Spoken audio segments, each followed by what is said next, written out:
Yo! What's up? It's Anti-Speech. At ngayon pag-uusapan natin why women are attracted to confidence over looks. Yan, ngayon gagawa lang ako ng YouTube video about dito. At tagal ko rin hindi nag-upload So, sa mga bagong viewers ko dyan at sa mga dati pang nanonood at sumusuporta sa akin, maraming salamat sa inyo. This video is made for you. Okay, simulan na natin. Bakit nga ba attracted ang mga babae sa confidence over looks? I'll tell you why. Most women are shy and insecure. At karamihan sa mga babae is, ang hinahanap nilang trait sa mga lalaki is confidence. Because confidence signals strength and security. Now let's go deeper sa biology, female nature.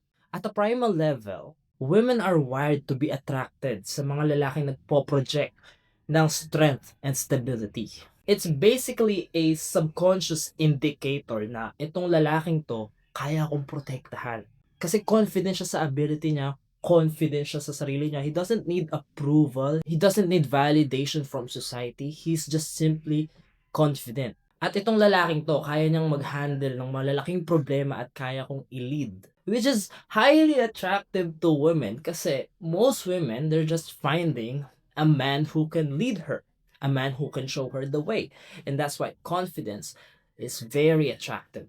Pangalawa, confidence triggers trust and safety. Trust is everything in a relationship. Kahit saan naman mapa-friendship or mapa-romantic or mapa-businessman yan. Trust is the foundation. Kung walang trust, hindi gagana yung relationship, hindi mag-work. And confidence is a key player in building trust. Kung hindi ka confident sa sarili mo or kung hindi ka confident dun sa kasama mo, then how are you supposed to build trust? Now, third point, attraction is all about emotional connection. Hindi lang siya about your physicality, your good looks. Yeah, of course, if good looking ka, it might get someone's attention.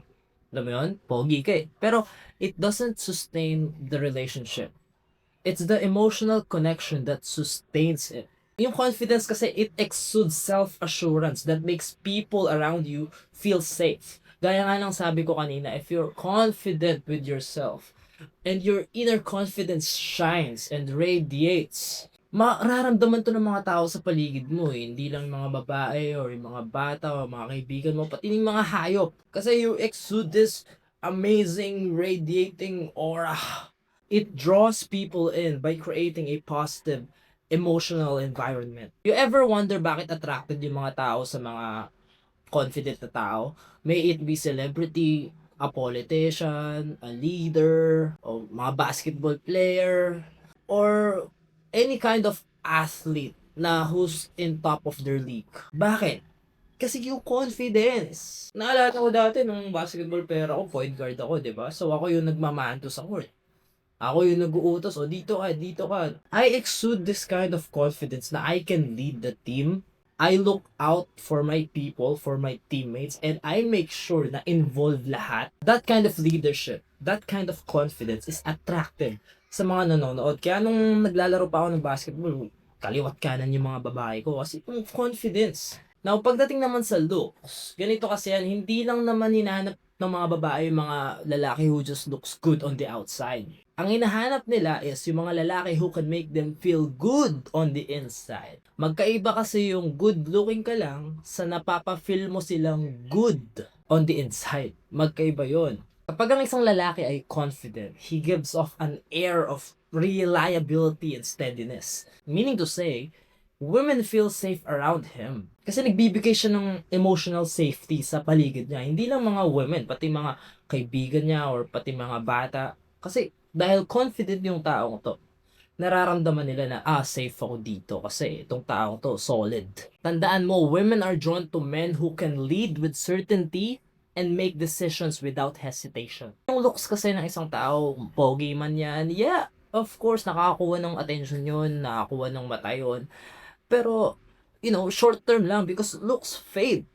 And what remains is yung confidence ng tao, and this confidence sustains the relationship. Maaaring pogi ka nga pero hindi ka naman confident. Then you only make her pussy dry. Pero if confident ka, you're a smooth operator, a dangerous gentleman, naa-arouse mo siya, you entice this different emotions, hindi mo lang sa spike yung emotions niya, kaya mo rin yun i-sustain long term.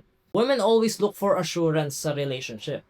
If pogi ka lang pero hindi mo kaya mag-lead and you can't give her assurance because of your actions, then eventually magsasawa sa yung babae at maghahanap siya ng lalaki na who can lead her and show her the way. Ito, last point. At alam ko hindi pa kayo ready dito. Psychological dominance. Confidence create psychological dominance. And most of you are not ready to hear this, pero women, they just want to be dominated by men. They crave dominance. Because we are not created equally. Magkaiba tayo ng pagkakagawa, pagkakadisenyo. Men and women are not equal.